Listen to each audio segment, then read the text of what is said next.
La Edad Media medievo fue un periodo histórico que surgió en Occidente posterior a la Edad Antigua y anterior a la Edad Moderna, abarcando desde el siglo V con la caída del Imperio Romano en Occidente hasta el siglo XV con la caída del Imperio Romano de Oriente. Sin embargo, algunos autores afirman que concluyó con el descubrimiento de América en el año de 1492. Durante esta época se desarrolló un ideal de hombre en el que todo se basaba en buscar la semejanza a Dios.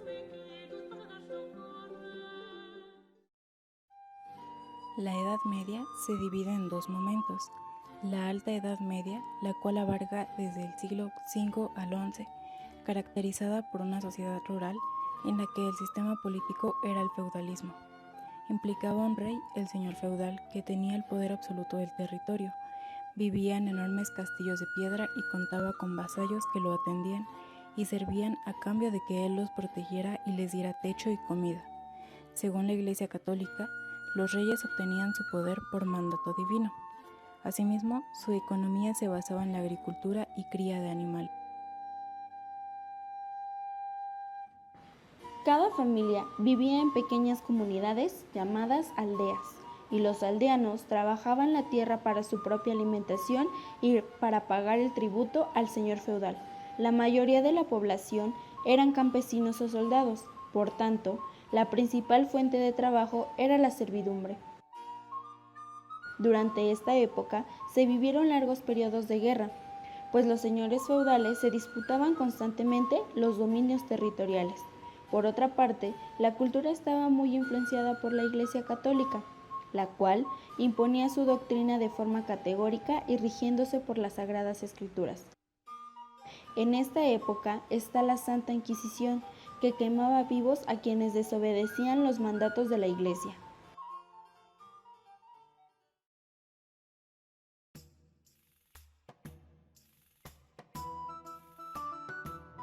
La Baja Edad Media abarca desde el siglo XII al siglo XV. Se caracteriza por grandes cambios, ya que los territorios rurales empiezan a urbanizarse, y así se establece un nuevo grupo social llamado burguesía urbana. Surge el comercio en el que se daban intercambios con aldeas cercanas, por la inseguridad que había en las carreteras y marítima. Asimismo, algunos miembros de la burguesía se dedicaban a fabricar artesanías y comerciarlas. Las guerras terminan, con lo cual se reduce la alta tasa de mortalidad y la población aumenta considerablemente. Hubo la invención de los molinos y aumentaron las producciones. Además, permiten liberar la mano de obra y de esta manera la gente pudo dedicarse a otras actividades. Los campesinos y siervos mejoraron sus vidas gracias a la adquisición de derechos y así casi toda Europa. El sistema feudal se disolvió por el siglo XIV, debido a una etapa de guerras, hambrunas y rebelión por parte de los campesinos. Por otro lado, el aspecto educativo se vio beneficiado, pues comenzaron a surgir las primeras universidades e incluso hubo construcción de catedrales, pero de ello se hablará más adelante y con detalle.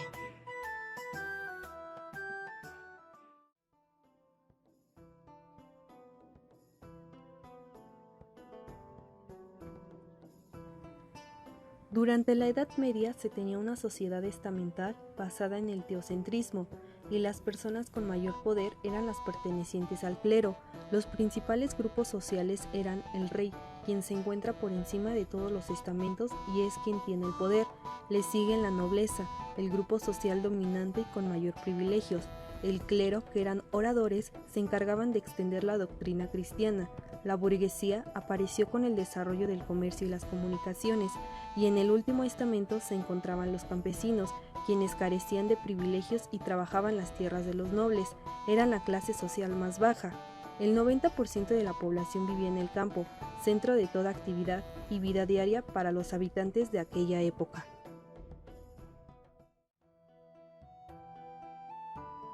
Como ya se ha dicho antes, la Edad Media es un periodo marcado por las guerras, la peste, el hambre, también el poder feudal y de la Iglesia.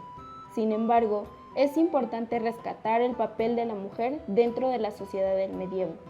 ya que vivir bajo la piel de una mujer era toda una proeza durante la Edad Media, pues llegaban a ser desposadas por un hombre que ellas no amaban y que en algunos casos ni siquiera conocían, ya que su padre se encargaba de arreglar el matrimonio, y en caso de que él faltase, la cabeza de la familia se encargaba de arreglarlo. Sin embargo, esta no era la única razón por la que ser mujer podría llegar a ser algo desalentador para cualquiera, ya que era un blanco fácil de impunidades tales como violación, rapto, repudia o incluso eran obligadas a cambiar de religión, ya que pertenecer a la religión católica les brindaba estatus y tranquilidad a la familia. La mujer en esta época tenía un papel secundario, por ello no recibía educación y quedaba relegada al centro del hogar, atendiendo tareas de crianza, organización del servicio en caso de tenerlo y en la economía doméstica.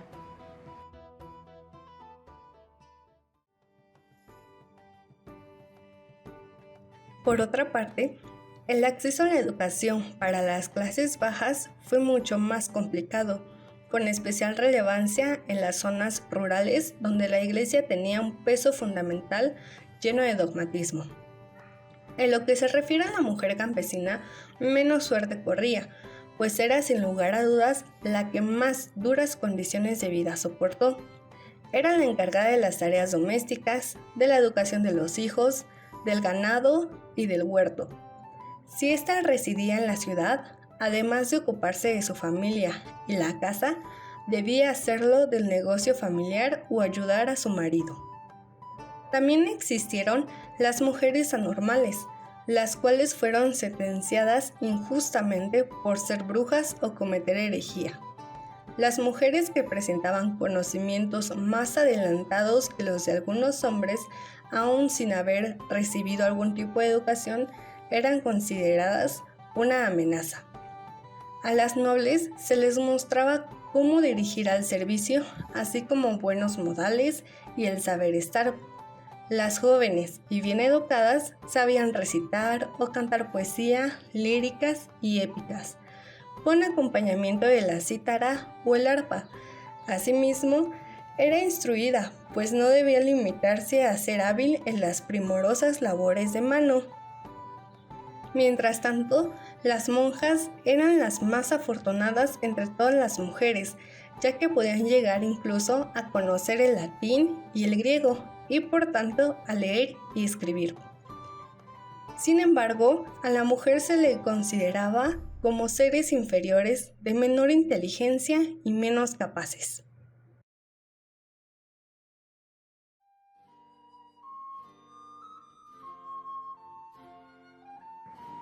Durante los siglos que corresponden a la Edad Media, se construyó un sistema ideológico que contribuyó a subordinar, enclaustrar y mediatizar todo tipo de actividad que pudiera desarrollar una mujer. Esta marginación también se observa en el mundo laboral, penalizando el trabajo femenino al considerarlo deshonesto e infamante, pero debía seguir trabajando en su entorno doméstico, aunque esa actividad no estuviese retribuida ni considerada socialmente.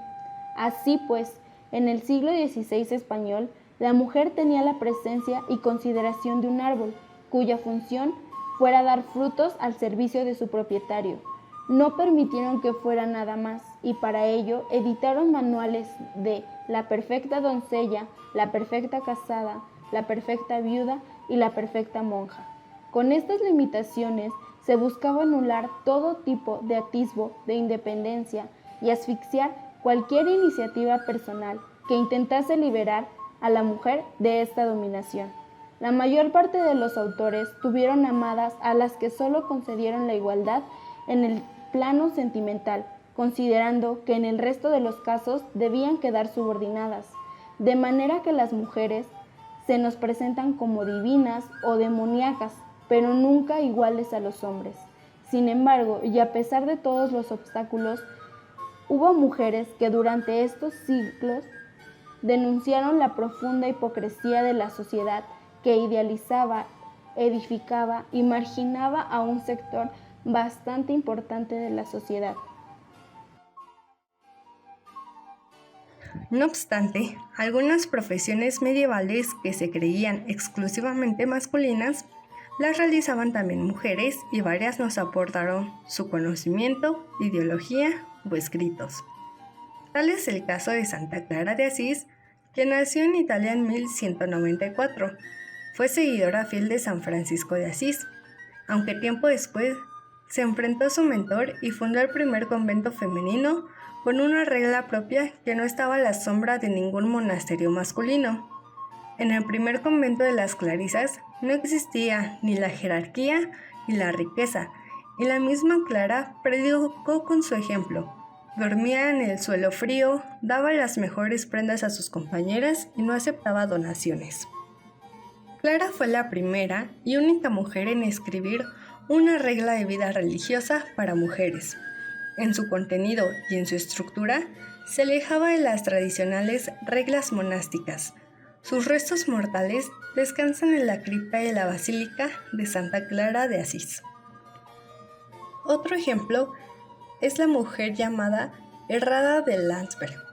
Nació en un castillo situado en el Bajo Rin, en el seno de una familia perteneciente a la nobleza alsaciana alrededor del año 1130. Para las mujeres a quienes les estaba vetado el acceso a las primeras universidades medievales, se erigieron como auténticos templos del saber, como Hildegarda de Bingen en su convento de Heiben o Horoswitha de Gandersheim en el siglo X, sin olvidarnos de las muchas místicas medievales. Relinda hizo que Hohenburg un centro espiritual para las monjas, pero también un lugar de búsqueda del saber, es decir, una abadesa que embarcó a las monjas de su convento en toda una aventura intelectual. Escribió una enciclopedia que recopilaba todo el saber conocido hasta el momento. Esta obra se llama Hortus Deliciarium, traducido también como El Jardín de las Delicias. Además, fundó una comunidad de canónigos y un hospital. Hildegarda de Bingen fue otra de las mujeres que buscaban un cambio en la forma de ver a la mujer. Nació en 1098 en la aldea de Bemersheim, en el Palatinado, décima y última hija de una familia noble. En 1106, con tan solo 8 años, fue ingresada en el monasterio de Simbundenberg, un rico monasterio dúplice de la orden benedictina, y con 14 años tomó los hábitos. Su formación corrió a cargo de la abadesa Jutta von Sponheim. Sin embargo, su fama comienza cuando contaba con 38 años, momento en el que Jutta von Sponheim fallece y Hildegarda la sustituye como abadesa. En ese momento, y con ayuda del monje Volmar, que será su secretario y copista, Hildegarda comienza a escribir su primer libro, pero no fue bien acogida a pesar de que ella ya había previsto esta reacción, y en el prólogo de su libro se justificó diciendo que era la propia voz divina la que le había pedido que transmitiera su palabra. Cuno, el abad del cenobio masculino de Simbundenberg, fue quien la delató. Sin embargo, el propio Papa Eugenio III, tras haber realizado la correspondiente investigación, aprobó la iniciativa y la animó a continuar.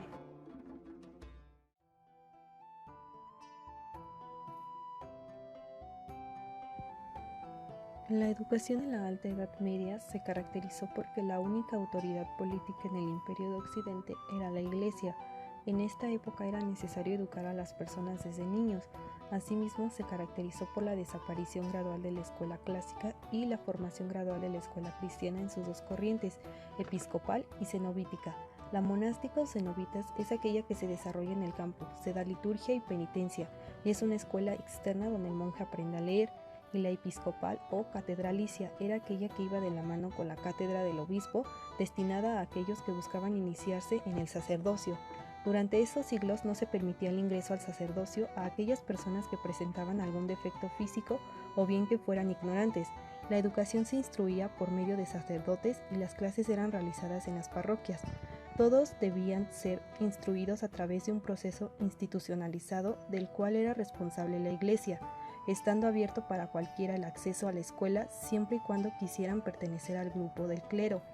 El sistema que manejaban era la escolástica, que surgió en el siglo XI hasta el XV. Constaba de un maestro que proporcionaba sus conocimientos a un grupo de alumnos a través del método de razonamiento, el habla y enseñaba, mientras que los discípulos solo callaban y escuchaban para que después recitaran lo que el profesor decía sin hacer ningún tipo de cuestionamientos. En cuestión al trato que recibían los alumnos de los maestros, existía el respeto y el afecto. Ya no estaba permitido golpear a los alumnos a menos de que cometieran algo muy fuerte, y era el obispo quien se encargaba de dictar el castigo o los golpes. También surge la educación palatina, que fue fundada por Carlomagno en el palacio de su capital, Aquisgrán. Dicha escuela era lo más cercano que se tenía a lo que ahora conocemos como universidades. Era aquella destinada a las artes, pues se quería renacer la cultura para fortalecer el imperio de Carlomagno. Era un edificio de planta octagonal rodeada por una nave de 16 lados y estaba cubierta por una cúpula. Las principales asignaturas eran las del trivium, en las que pertenecía la retórica, gramática y dialéctica, y las del quadrivium, en las que pertenecía la geometría, astronomía, aritmética y música. Esta escuela fue dirigida por Alcuino de York. En la educación de la Baja Edad Media se produce un proceso nuevo en la instrucción, el nacimiento de los maestros libres, fueran clérigos o laicos, enseñan también a los laicos. Estos maestros enseñaban las artes liberales, o sea, las ciencias que formaban el trivium, que son la gramática, lógica y dialéctica, y el quadrivium, que son geometría, aritmética, astronomía y música. También se empezó a enseñar el derecho romano, por la obra de Perone, con el cual se considera que empiezan las universidades. Habían 3 enseñanzas muy distintas: liberales, médicas y jurisprudencia. Más tarde se añadió la teología. Surge la escuela gremial o municipal, la cual tenía naturalmente un carácter profesional. El alumno comenzaba su educación como aprendiz con un maestro de la profesión. Se salía con carácter técnico y esta pasaba de generación en generación. A los 15 o 16 años termina su educación y adquiere la jerarquía de oficial. Por su parte, las ciudades, a medida que se desarrollaban, crearon también escuelas, las cuales se llamaron municipales. Eran independientes de las claustrales y catedrales. Los alcaldes nombraban a su rector o director, quien se encargaba de seleccionar a los maestros. También surge la educación caballeresca, la cual, si bien no aprendía ni a leer ni a escribir, las condiciones sociales y políticas que se pedían era de un hombre que se distingue por sus condiciones guerreras, es decir, por una instrucción militar, que supiese manejar las armas. De aquí la importancia de la educación física, el valor, el honor, que era una conducta moralmente correcta, la fidelidad y la cortesía. En general, durante la Edad Media surgen las universidades, que eran corporaciones de maestros y discípulos en actividades de investigación y docencia. Así, tenemos que la primera universidad en Córdoba, España, surge en el siglo XVIII y en el siglo X surgió la Universidad de Salamanca, en Italia. ¿Sabías que una de las cosas que se creían de las brujas era que tenían marcas en la piel en donde no tenían sensibilidad ni podían sangrar? Así que se contrataban cazadores de brujas para que buscaran alguna evidencia de esto, lo que hacían a través de pinchazos denominados de la muerte. Utilizaban agujas retráctiles, las que obviamente no causaban daño. Así entonces se determinaba que la acusada tenía una marca de bruja, por lo que era generalmente sentenciada a morir en la hoguera. Como ya vimos, la Edad Media se caracterizó como una época oscura que se quedó estancada, pues a la mujer se le excluía de roles y actividades, por lo que seguía siendo vista como un objeto.